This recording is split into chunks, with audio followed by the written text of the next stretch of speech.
Welcome, everyone. My name's Mary Pence. I'm a part of the 31st Street Leadership, and it's my pleasure tonight to welcome you to a special program of 31st Street.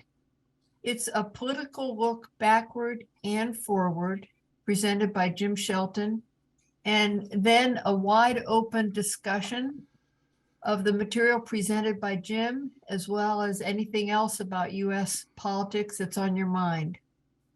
So would you please put your comments and questions in the chat?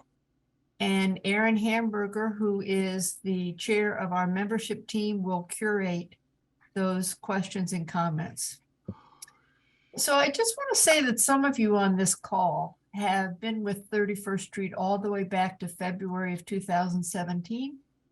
And some of you are relatively new to 31st Street. But whatever the duration of your participation, you have helped make 31st Street an effective force, making a difference in the fight to save our democracy. So thank you for having been a part of 31st Street, and thank you for being with us tonight. Now, here's Jim Shelton.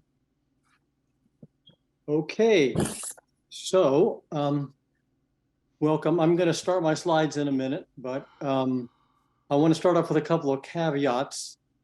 Well, first, I thought Mary might mention this, but you know, we did kind of blow through our goal for the Georgia Alliance for Progress, and now at about $266,000. So we're really happy about that. And thanks so many of you, all of you, maybe, hopefully, for helping us with that. And it was great participation, and thank you so much. The two caveats are, first, I'm not trying to cover everything. I'm going to try to hit some important kinds of things, and that hopefully will consume some less time. The other is, this is, of course, just my other caveat, just kind of my views on these things. I don't claim to know everything. I don't claim to be right about everything, but I kind of do try to be conscientious about the views that I'm going to present. So we'll go ahead and start and share screen.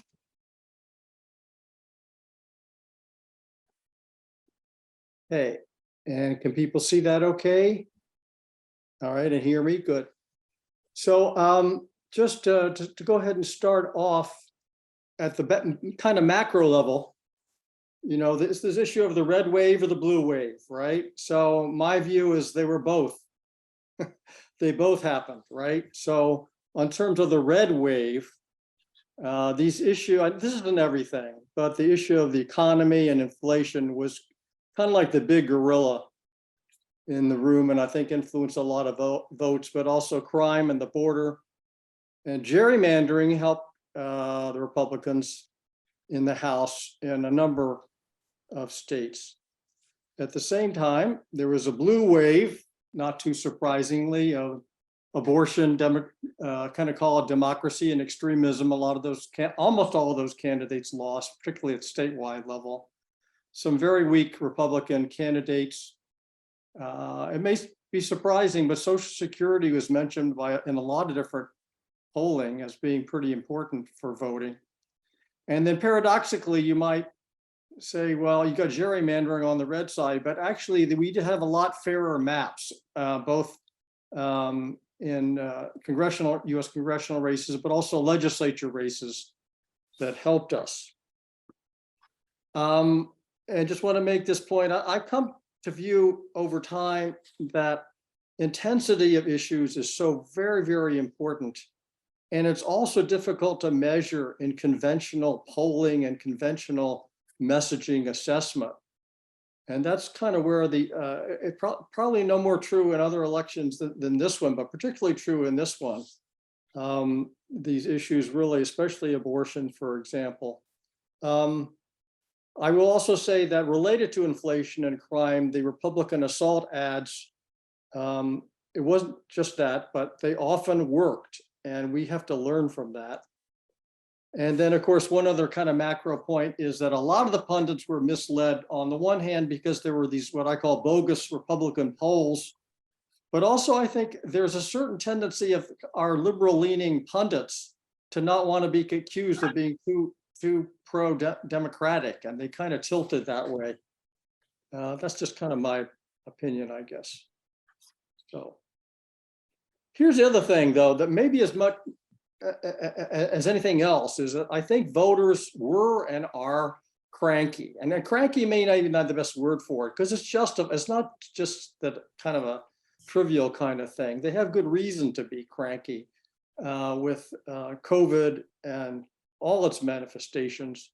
And, you know, there we go. Okay.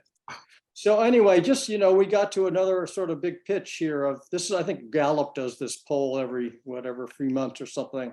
A lot of and I think a lot of that is what happened. People are unhappy, and then they vote against incumbents a lot of times, at least in terms of the president, the ones that they know.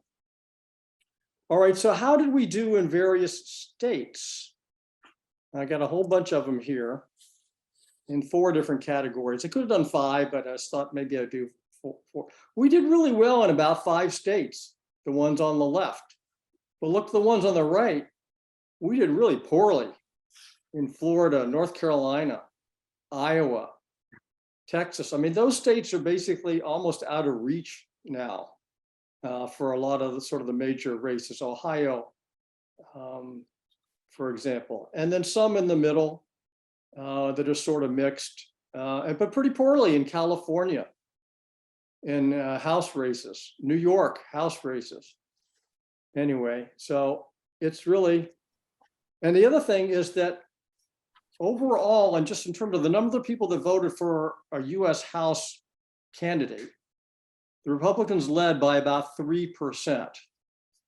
And that's not as bad as it's been. It's a lot worse in 2010 and so forth, but that's still pretty bad. Now, some of that is because, you get these ruby red districts where there's no opposition. There's some of that on the Democratic side as well, apparently more on the Republican side. That's still not a very good sign for us. So my overall assessment was that, I know people feel upbeat about the election because it could have been a lot worse.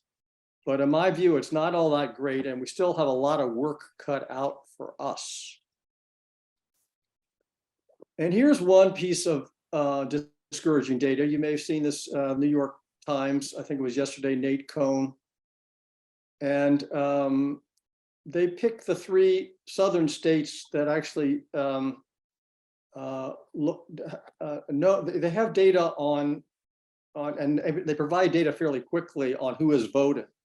So for those states where they're looking at race, the gap between white voters and Black voters was significantly worse in 2022. Now that could have been to some extent because there are more white voters voting, and they could have been educated white voters voting for us, but it's really not a good sign. Now, if I didn't go back to look at the original data to try to split this out, this could actually help us a little bit in Georgia, believe it or not, because if we didn't have such great turnout in Georgia in the general, maybe we'll get better turnout, because we certainly got a lot going on to increase the turnout among Black voters in Georgia.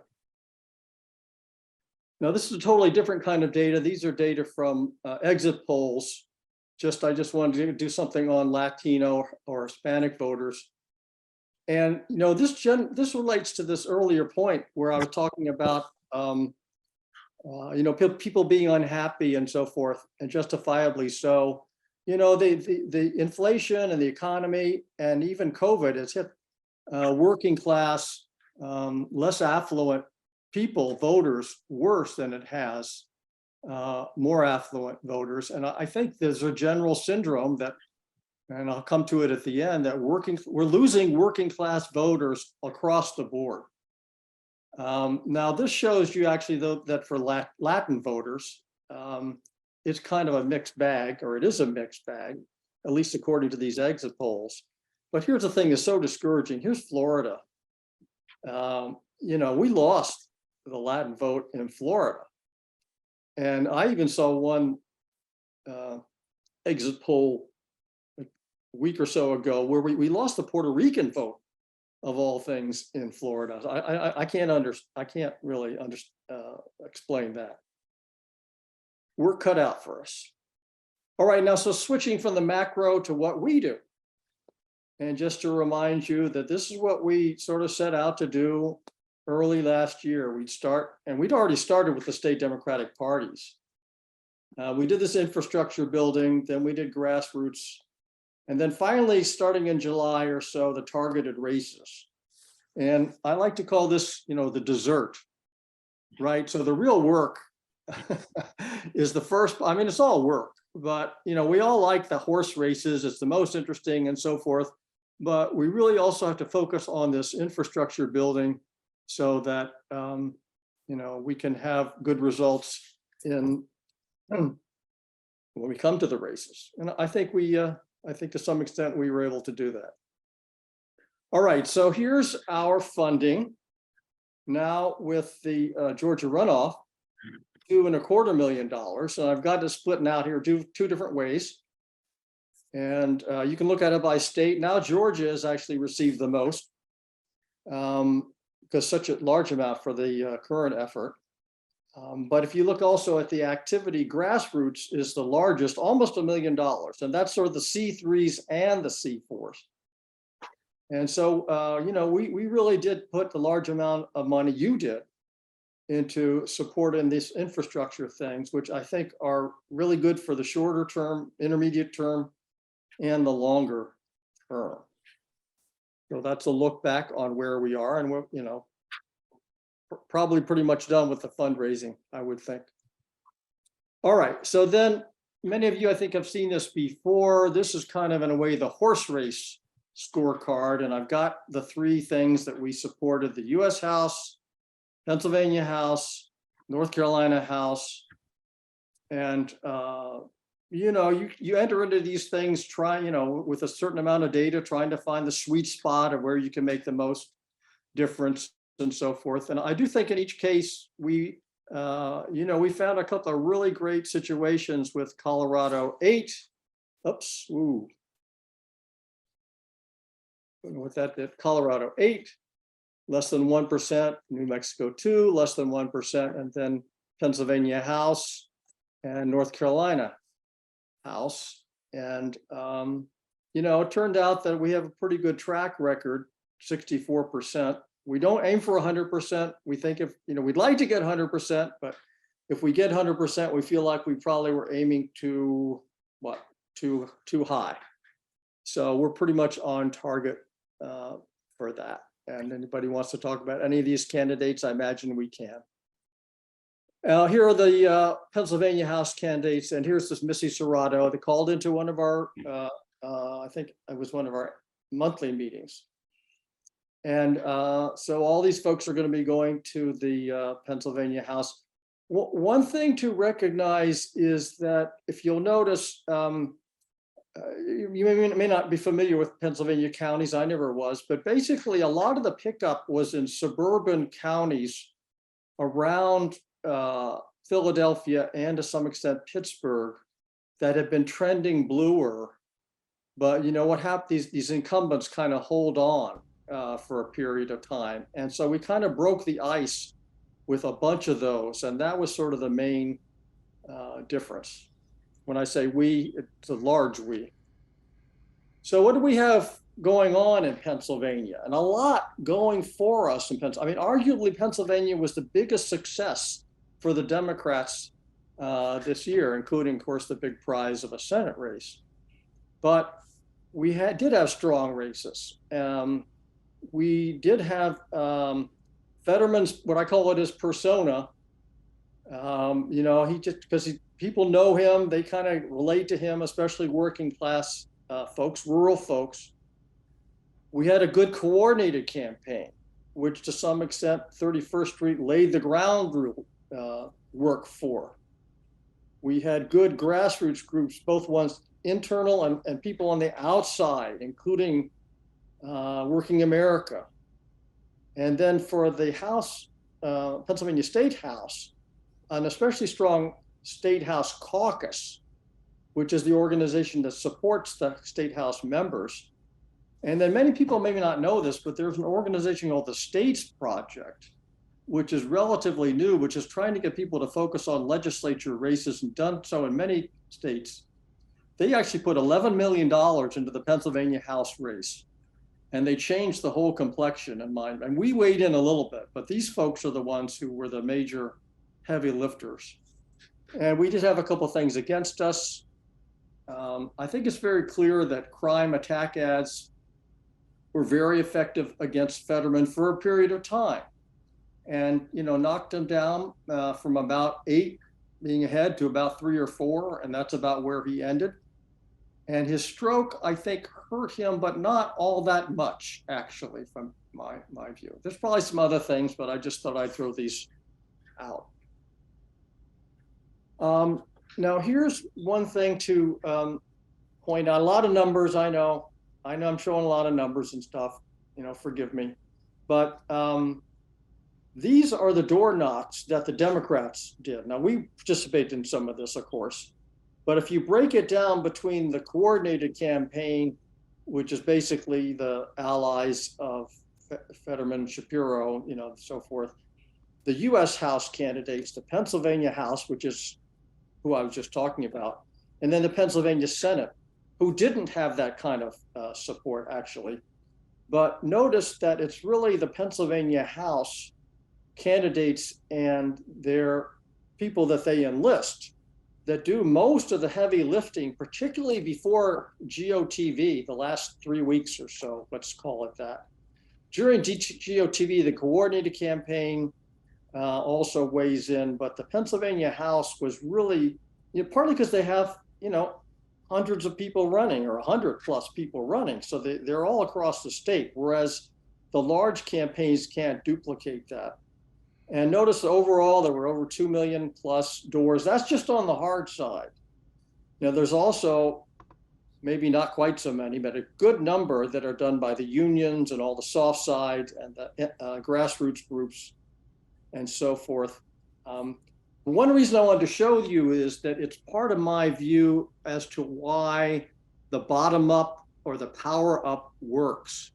Because when you have so many people out canvassing for these lower level campaigns, it's got to help the top of the ticket. And I think very substantially that it did.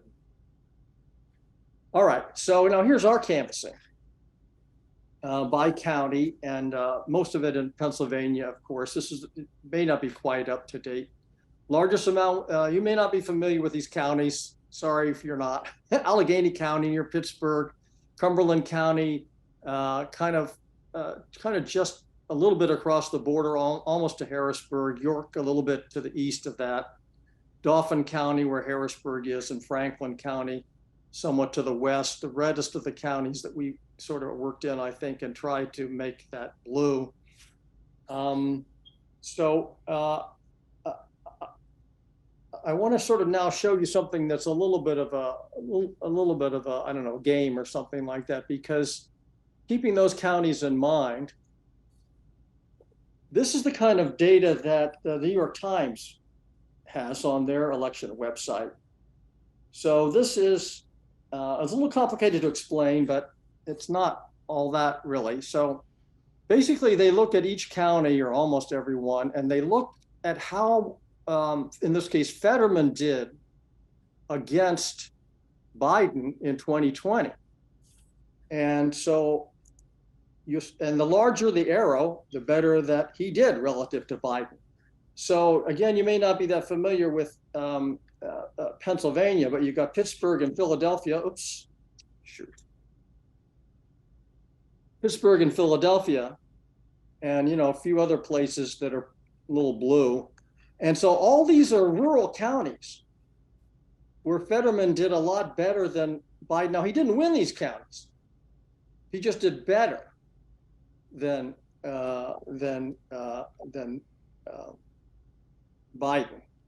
But it does show you that he had a lot of strength in rural counties. And for whatever reason, because he's been around, because he was the mayor of a place a little south of Pittsburgh and so forth, something about his persona, these people like him. Now, next I'm going to show you Shapiro's numbers, which are a lot bigger. So Shapiro did better than Biden in every county. And he did a lot better than I'm just showing you this kind of for interest to get, so you get the idea. Again, the bigger the arrow, the better the person did against compared to Biden.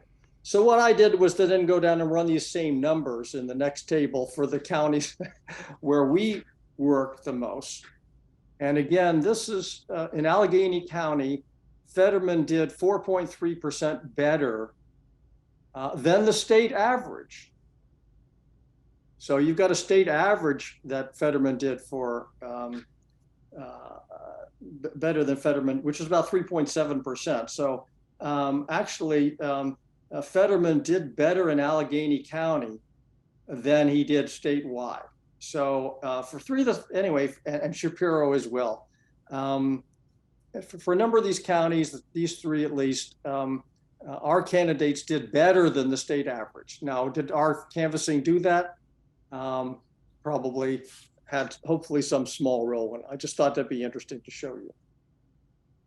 Okay, now I'm going to shift a little bit to North Carolina. Again, pretty much mostly a major disappointment. However, we did support this one candidate, a number of candidates, three that did win, including the crucial seat, Diamond Staten Williams in Cabarrus County, just north of Charlotte. And hers is the single vote basically on the margins that's protecting the governor's veto in North Carolina, because it only takes 60% in North Carolina. So we supported her, but the other thing is that we also, and she won by about 600 votes in the end. But in addition to our direct funding, we had this grassroots partner down home, North Carolina. And they were very, very active in this particular district. They knocked 42,000 doors. This is a district that they had about maybe 20-some thousand votes. And this is how many doors they knocked, and this is how many conversations they had. I think this is one case where you could say, yeah, these people probably did make the difference between her winning and losing. And the fact that we supported her, again, that was on our fundraiser, you know, it's one thing that we can say we helped with also. Okay, now I also have this interesting map for North Carolina. And if you look at it, you can see it's a very, very different map. And North Carolina was a disappointment. You know, I'm not sure we know entirely why. I think in terms of the legislature, it did not nearly get the same kind of attention, for example, from the States Project, because there was really no prospect to win. But it kind of does support this point about that the Black turnout, unfortunately, was really not very good in North Carolina, because you see all these red arrows where Beasley did, you know, substantially worse than Biden. Now, Biden did actually not that bad in North Carolina in 2020, but this is the sort of largely Black, high Black population, let's put it that way, rural, in eastern North Carolina, which did not turn out well for Beasley. I will point out on the bright side, though, that on the western part of the state, which is actually the same area that this down home North Carolina has a home base and has done a lot of other work, we actually saw some improvement in terms of what Beasley got over Biden. So maybe there's some solace there. Okay, so now I am going to turn a little bit to what I think our priorities could be or might be. I think it'd be good for us to be thinking and consulting with people and so forth, and kind of repeating the point that I was making earlier. Not that I was really an athlete in high school or college, but I have heard this expression, games are won in the off season. And I know there's a lot of coaches that believe that. So I think in our future, the next year or two, hopefully we'll find some good opportunities for infrastructure building. I think in general, we're going to do some look back on the state party work that we did with Martha Lanning. And I also think that we're going to look for some grassroots groups that we can support on an ongoing basis. We will, of course, have the Virginia legislature. And we now have a House of delegates in Virginia that's in Republican hands that we want to win back, and we want to strengthen our position in the Senate. Pennsylvania has county elections. Okay, now you might think that's kind of a snooze, but the way the county supervisors or commissioners, I guess they're called, are actually really very important in Pennsylvania, having to do with elections, specifically election integrity and so forth. Stuff like how many boxes are there where you can drop off ballots, all that kind of stuff. So we'll be looking selectively for that kind of thing. And then we're going to want to prepare for 2024 somehow, not too early on, but I think if you look at the maps now, we actually, interestingly, have actually a decent shot to win back the House, because there are 18 Republican districts that Biden won, including those 4 in New York that we lost, that we shouldn't have necessarily. On the other hand, the U.S. Senate is going to be very challenging to hold, but we'll do our best. And to try to work on the presidency, I think we're going to try to, again, select some key states, obviously Pennsylvania, to try to do some infrastructure building. And just a little bit of a foreshadowing of Virginia. These are some assessments. Now, there've been redistricting in Virginia. So the last election in 2021, they used the old districts, but now they're going to have new districts in 2023. And they are better districts for us. And one assessment is based upon how the 2022 US House votes went for Democrats or Republicans, which obviously is a little off, because in some places there wasn't that much competition. But anyway, if you take that at face value, given that there are 100 seats in the House of Delegates, 50 of them are either solid, strong Dem or leaning Dem, 10 purple, and in the Senate it's even a little better. I'm trying to remember. I guess it's 40 seats. Yeah, in the Senate, 21 are Democratic, strong or leaning, and 3 purple. So we ought to have a very good chance at both of those things, and it'll be worthwhile, and it'll be good experience for us to be working in Virginia yet again. All right, so just to come back to, again, the national level again, my view on what's going on at the national level in terms of Democratic support. I kind of made this point before, but just to kind of drive it home, we're picking up with college educated, we're picking up with women, we're picking up with youth, we're picking up with rural in some areas where people, really make a concerted effort. But I don't want to overestimate that. Oops. But where are you losing? Well, we're losing white working class. We're losing African Americans, especially, again, working class men. We're losing Latin voters in many places, especially, again, men. And we actually did worse among older voters, again, this time. And so what do you think is the single most important kind of message or persuasion that you think would make a big difference for this? All right, well, I'm going to tell you what I think. We need to build support among the working class of all groups. And to me, the number one point is to persuade or convince people that Democrats are actually the best for the economy. You see this huge difference over and over and over again in surveys and focus groups. Oh, the Republicans are much better for the economy. And it's just not true. And I'm not saying there's any one easy way to sort of make that case, but we really need to sort of do our best to make that case and get it across. Otherwise, we're going to continue to lose these working class voters. And then there's the related point. Many of you have heard me talk about an economic populism narrative, which has these elements, which work well on small business people that I talk to, on sort of independents that I talk to, all these kind of things. I think we have a really good set of messages on this as well. We do have messages on crime and so forth as well, too. But anyway, this is, obviously not going to fall on us, but I think, there are other people working on these kind of things that we can try to influence and try to steer in that direction and look for opportunities. I realize it's a big pill to swallow or something. So with that, I'll say thank you and stop sharing.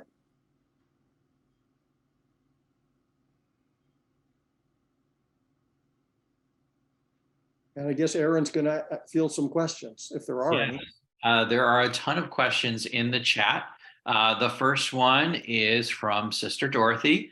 To what extent was race a factor in both red and blue waves? Well, I mean, I think that I think in North Carolina, there's no doubt that race was a factor. Some voters would just not vote for a Black woman. I think in Wisconsin, the sort of kind of scurrilous attack ads against Mandela Barnes were kind of what are called dog whistle kinds of things that had some effective. I'm not sure if I'm answering your question, Dorothy, because race can be so many different kind of things. Well, it's really Brian's question, and I think maybe he can follow up. I just wondered if it's sort of an unstated, as you said, the attack ads on Mandela Barnes didn't talk about race, but they were clearly racially directed. And I wondered if there's an undercurrent of racial antipathy among some white people, and then you also mentioned, of course, the Georgia turnout of African Americans being low. That's the other side of the race issue, I guess. Yeah. I mean, that's about as far as I guess I can take it. All right, let's get to, we got a lot of them, so let's move through. Thanks for that question. So one question is, when we canvass, we're collecting what's on voters' minds. I wonder if there should be more emphasis on that to supplement polling, even though it's unscientific.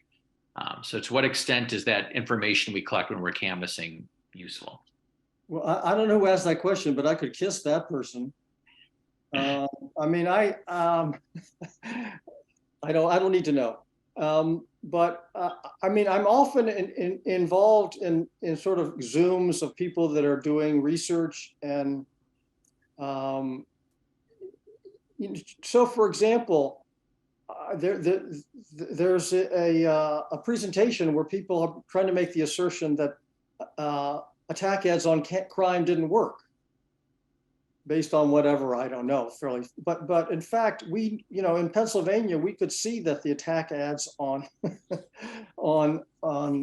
Fetterman were working, and people were talking about it at the doors. So if the thing is that because it's unscientific, it's just not really respected that much by some people. Now, some people actually that I kind of interact with on some of these fora are much more, because it's a form of triangulation. I mean, I don't put huge stock in it either, in a way, but you sort of weave it in with, and one thing you can often measure is intensity. You say to somebody, well, a young woman, well, what do you think about women's health? And all of a sudden, boom, you can just see that sort of having an impact on a voter sometimes. Yeah. I remember in Pennsylvania, just the antipathy toward Dr. Oz was surprising to me, the degree of his, the sort of anti-Oz feeling, and perhaps that was a boost for Fetterman as well. Yes. Next question. This is a 31st Street question. What process do you use to select candidates to support, and how do you do it? Well,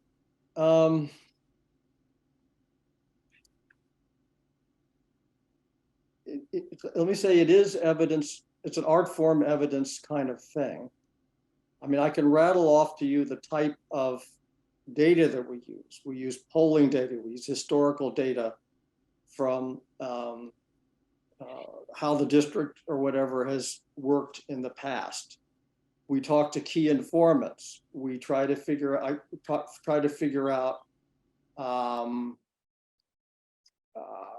how strategic it is to win that particular seat, for example. We also, there was one candidate we selected in Pennsylvania, and I mean, I plead guilty, who was running in an open seat that previously held by a Democrat. But one of the reasons why we supported him was because he was Matt Cartwright's district, and we wanted to try to help him in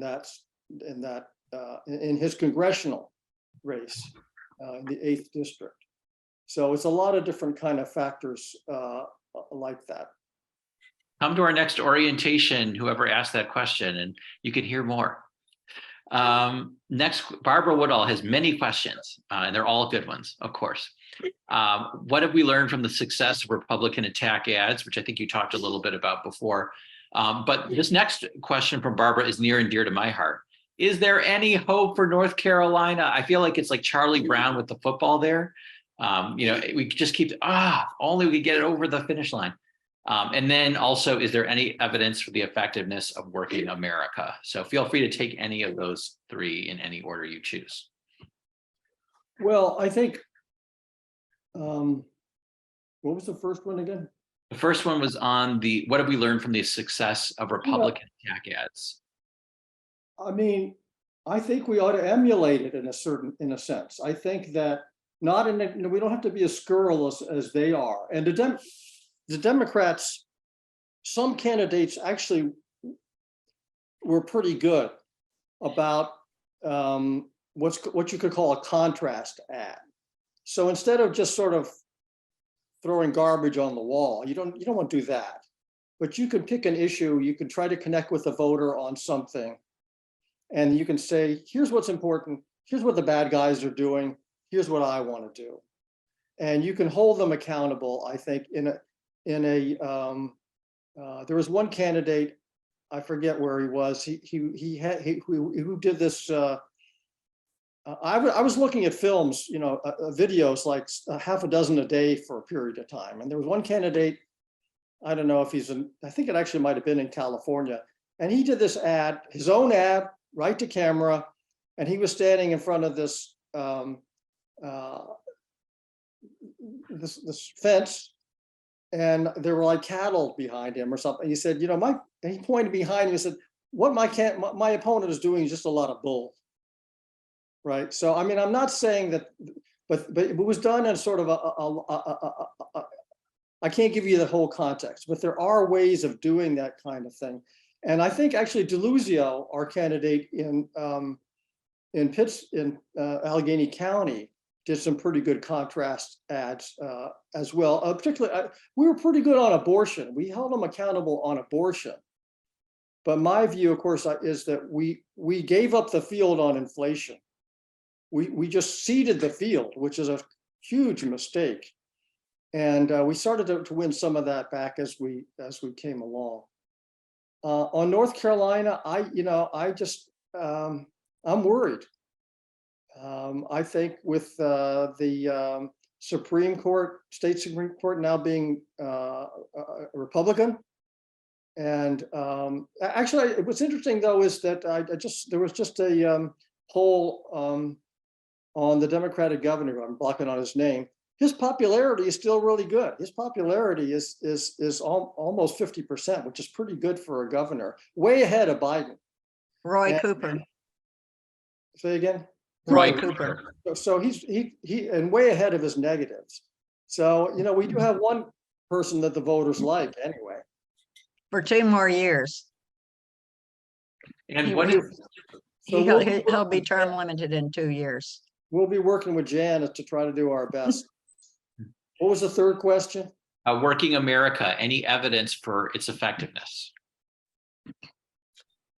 Well, up front, they're very good at doing these trials and showing that they're effective. in sort of the, I don't want to say the abstract, but in a certain kind of situation. They're sending out to some of us little write-ups of what they're doing, how many doors they're knocking, what kind of conversations they're having, and so forth. And they're still trying to get some help. We're not going to get hard and fast evidence from any of this kind of stuff. I remain convinced. I'm still a supporter. I definitely think with the kind of stuff that they do and the kind of voters they're trying to reach out to are really crucial for us. And I'll just add to that. Jim is a longstanding skeptic of any sort of texting, writing letters and stuff like that. And so the fact that, Jim, that you're on board with Working America means that, that's high praise. I'll just put that out there. Okay, skeptic may be too strong. Okay. Next question is, please comment on this thesis. The no more Trumpers on the Republican side will grow. And thus, if Democrats can nominate more middle of the road candidates, they have a better chance of capturing the Republican voters who would stay home or hold their nose to vote Republican if they find the Democrat way left of center and unacceptable. I guess this is like the classic quandary we keep hearing about, like, should we tack to the center, or are we tacking to the left? Or, what do you think about that in terms of how it's affecting the elections? Well, as you know, I'm just interested in electing Democrats. Let me start that way. But, I often think that the candidates in the more toward the center have better ideas anyway. The Green New Deal was not a good idea. Defund the police was not a good idea. And so, I think somebody like Abigail Spanberger is just terrific, or Alyssa Slotkin, and so forth. I think they're our best, and that's our best hope for winning back those New York seats, by the way. It's always good to have some diversity. It's good to have somebody like Bernie pushing the envelope and whatnot, one way or the other. But anyway, I'll betray my own sort of political spectrum there. Okay. Next, what about the Wisconsin Supreme Court? Yes. So I was tempted to put that on the list. We have what we call special. I would call it a special project. So there's going to be, I don't know all that much about it, but there's going to be a key Supreme Court in what they call their spring elections in Wisconsin, and that'll be in April. And we'll be looking to see if there's a good opportunity for us to maybe recommend providing, it would be money, probably wouldn't be canvassing, or it could be some other stuff as well. But yeah, I think the thing I was reading the last day or two, Wisconsin's one of these places that's got an old anti-abortion law that may go into effect, and this, they need a reasonably enlightened Supreme Court so that doesn't happen. Sure, and that's good. All these things are good practice for us, by the way. I think for when the big games happen. Over. Okay. Next question: voter suppression. How much of a role did it have in North Carolina? Was it more successful there than in Pennsylvania? I don't really have any good sense of that. Jan, do you have any good thoughts on that? Jan is shaking her head no. Yeah, we didn't get any. There's always a certain amount of, in these rural, you understand that it's sometimes in these rural counties that people can feel intimidated somehow by things that wouldn't necessarily intimidate us.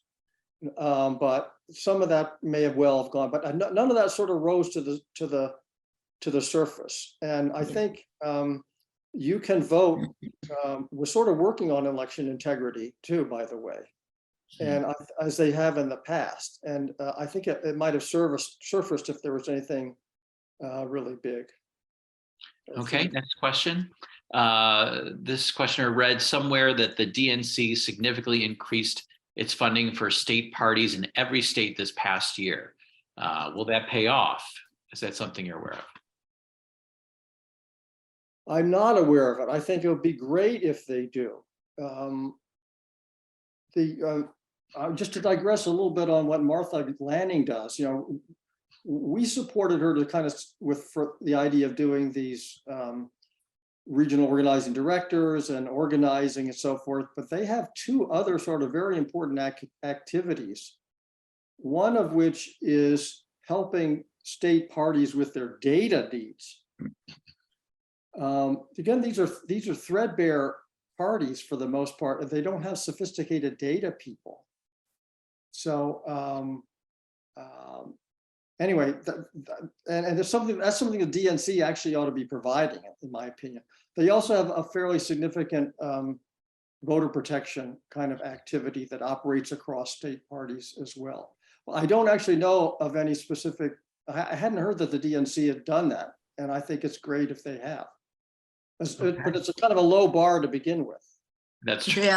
Jim, you just reminded me when you were talking about what the Democratic Party does, their voter protection, because I did that in North Carolina in the last election. And I think, and that going back to the voter suppression, was it going on in North Carolina? You know how it went on? The mail-in vote. I cannot tell you how high, I don't know the number, but a massive number of ballots were rejected in the mail-in vote, and 2 witnesses are required. The witness has to write out the signature. It has to be signed on the outside of the envelope. The signature has to match some ID signature that's on file, whatever that ID is. Most people don't even know what it is. And I think in that way, there was voter suppression, and absolutely no doubt. Okay, thanks for sharing that. Just a comment, 2 special elections in Virginia in January. I'm sure that's something on your radar. On my radar, the Senate race is going to be run in the old district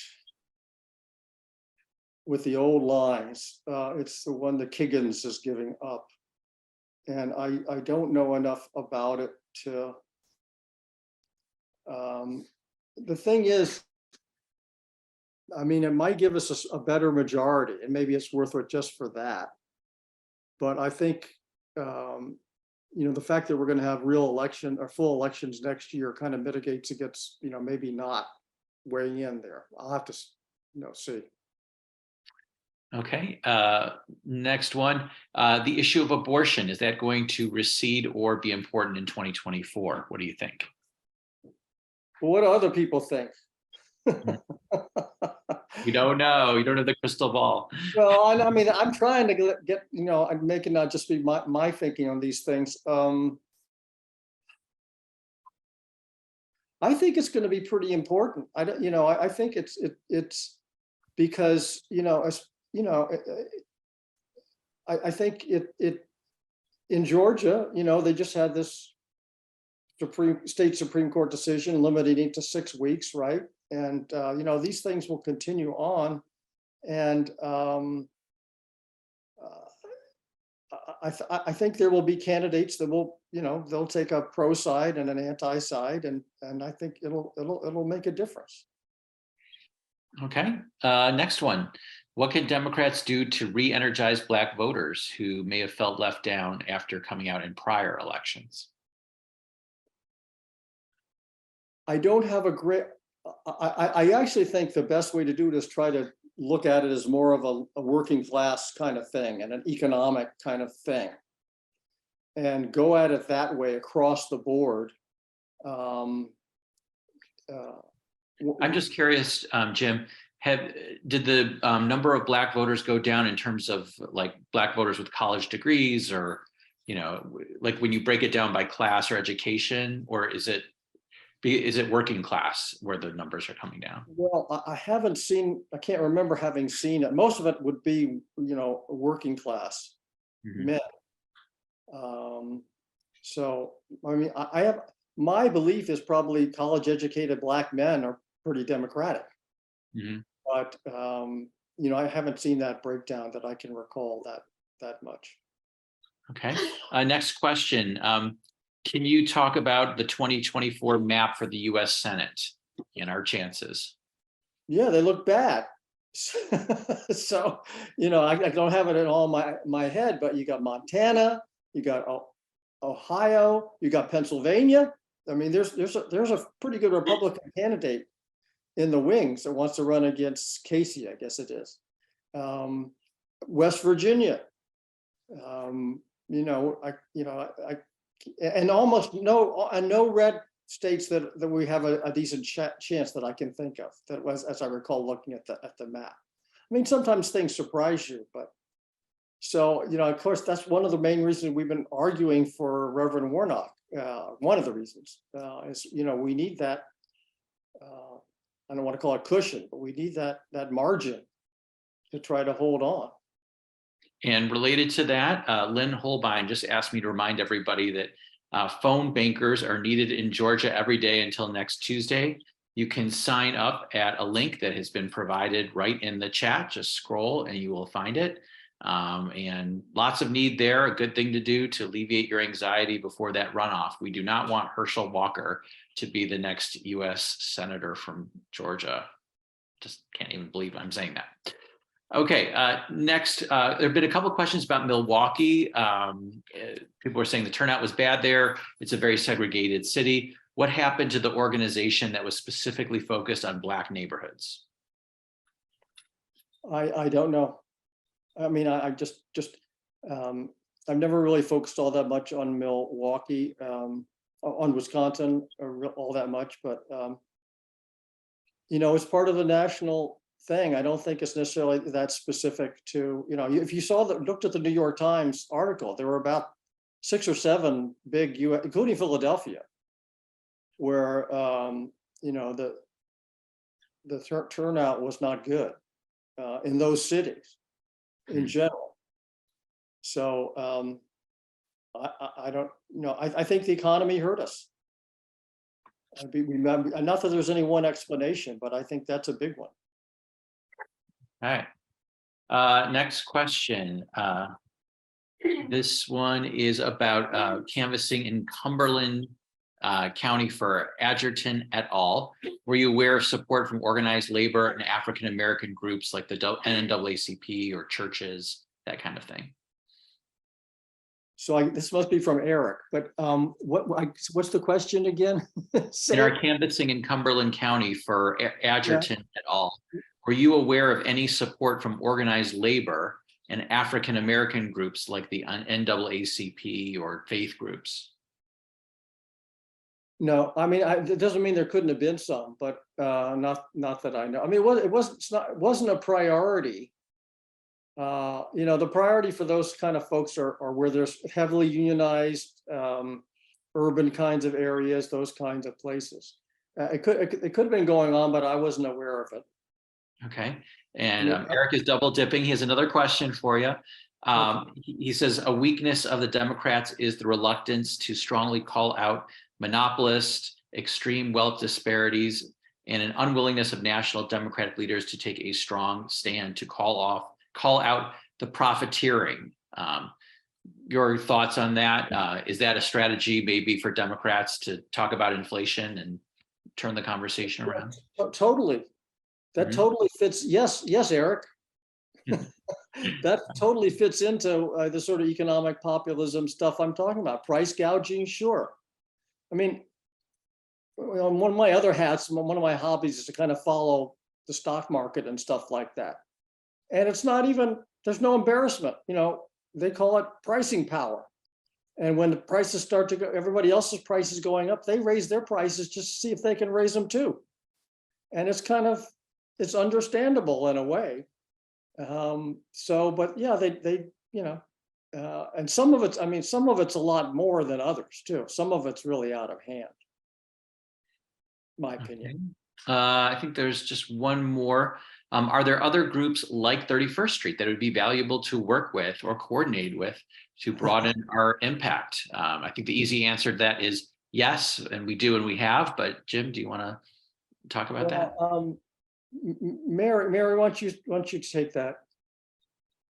Well, it's a great question. And I guess was it just last year, Jim, or was it the year before? I think it was just last year. At any rate, we pulled together a very loose-knit coalition of 28 grassroots groups, most of which were in the DC, broader DC metropolitan area, including places like Baltimore and Annapolis.